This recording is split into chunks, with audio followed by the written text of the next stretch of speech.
My name is Moira Muir. I grew up in a very Catholic Irish family, one of 4 children born within 4.5 years. Church, school, family, that was our rhythm.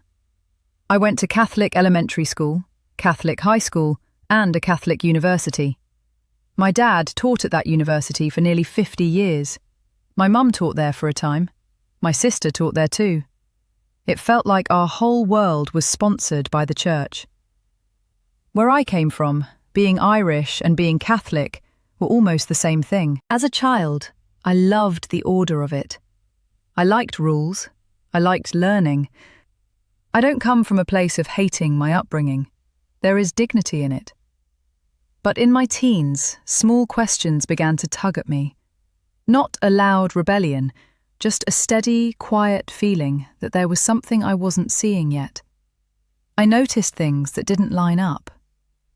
We were taught our bodies are temples of God, and then I'd see people say that and walk outside to smoke. I remember that when a priest entered our classroom, we all stood up, but we didn't do that for the nuns. Nothing was said outright, but you learned the hierarchy by living it. When I asked questions, the answers were often, "This is how it is. Have faith." I understand faith, but I wanted something that settled more firmly inside me. At university, I wrestled with the Trinity.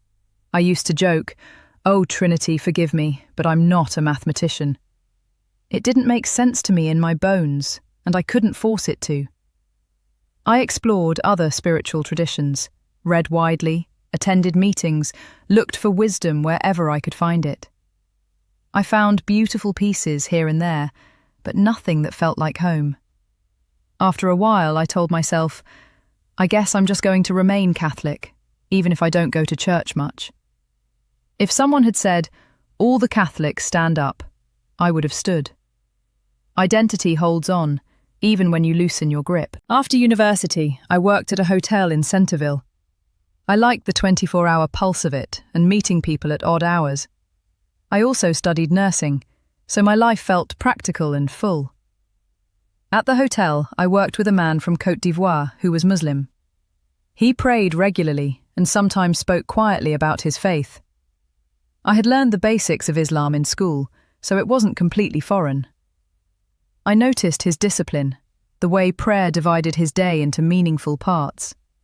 It made an impression on me. Later, I met an Ethiopian doorman at the hotel. We talked easily. We laughed. We understood each other. He proposed, and I accepted. That was 21 years ago. Early on, he said he wanted our children to be raised Muslim. I said that was fine. I already admired many things about Islam, the structure, the prayer, the modesty, the sense of purpose. It seemed like a beautiful way to raise children. But it was his faith, not mine. I didn't feel like I was standing at a crossroads. I felt like we were building a family with clarity, and I was at peace with that. We had 2 children. For our eldest, Zachariah, we enrolled him part-time at a centre so he could learn the Quran and be around Muslim kids. That decision brought me into a Muslim space more regularly. I interacted with the sisters there. Each time I visited, I covered my hair out of respect. To me, if you enter someone's home, you do so with dignity.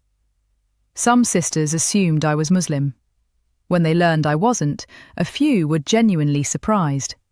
They would ask, "How is that possible?" They weren't accusing me. They were curious. I received a lot of teaching there, but also a lot of kindness. My journey was slow. I know people who opened the Quran once, felt everything click, and took their shahada. That was not me. I moved in small steps, forward, back, and forward again. A warm smile could carry me for days. A cold look could set me back more than I wanted to admit. I'm human. I felt the sting of small things, but I kept showing up. I didn't stop. My husband never pressured me. 13 years we lived together before I said my shahada. 13 years of his quiet patience. He held hope without making it a demand. He accepted that I might never convert and stayed calm with that possibility. I can't tell my story without praising that patience. I was 36 when I pronounced the words. We had already been together for many years by then. Today, my Shahada was 8 years ago. I'm grateful for the timing, for the way it unfolded. What drew me in wasn't a single argument or a debate won. It was many small things, like water shaping stone. The Quran felt different to me than the Bible I knew. In Catholic life, the Bible wasn't used much outside of Mass.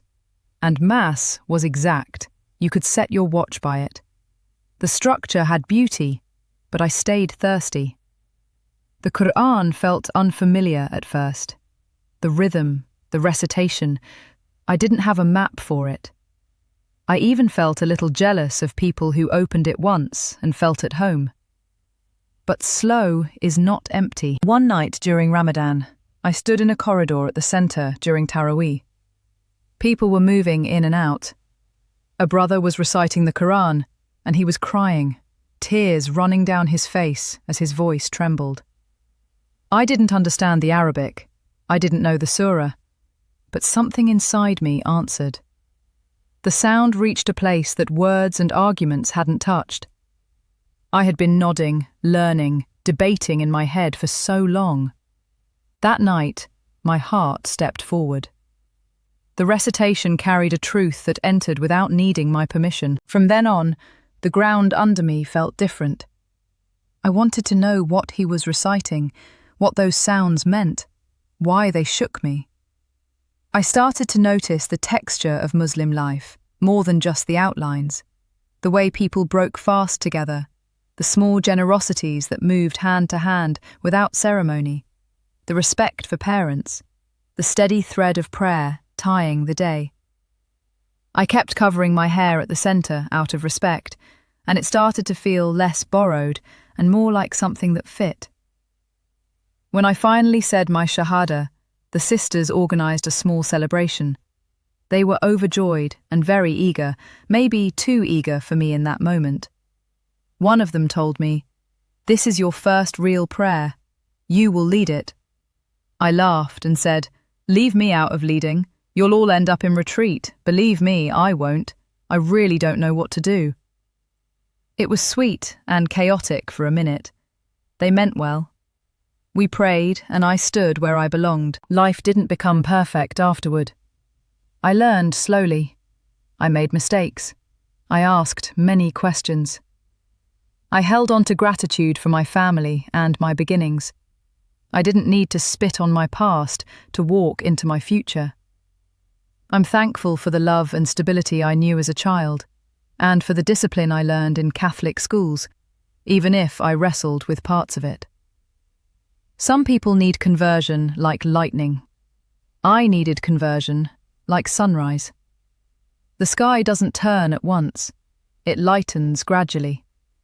Then one morning you realize the light has been there long enough for you to see. When I look back on the 13 years before my Shahada, I see my husband's patience like a quiet river beside me. He didn't put me on a clock. He didn't make Islam a condition. He built a home where Islam was present, where our children could grow with that rhythm, and he trusted me with my own soul. I thank God for that. I also thank the sisters who taught me, and the ones who just smiled at me in the hallway. You never know which small act will tip the balance in a heart. Today, I know every soul walks at its own pace. Some cars move faster, mine was slow, but it arrived. The Quran still surprises me. I still learn new things that feel like first steps. I still remember that trembling voice in the corridor and how it broke me open. I ask God to guide all of us, gently, firmly, in the way each of us can bear. I look at my children, at Zachariah and his sibling, and I'm grateful that we gave them this path. I'm grateful that I'm on it with them now, not just watching from the side. If you're waiting for a clever argument that turned the key, I don't have one. I have a life that bent slowly toward a truth that was waiting for me. I have a husband who kept faith with me until I found my own. I have a past I respect and a present I cherish. I have prayers that shape my hours in a way I once admired from a distance. And I have the memory of tears in a stranger's eyes as he recited words I could not understand, and the certainty that sometimes your heart understands long before your mind catches up. That is how I came to Islam. That is how I became Muslim at 36, after 13 years of walking toward it without quite realizing that's what I was doing. And that is why I say, Alhamdulillah, for the slow path that led me to the light.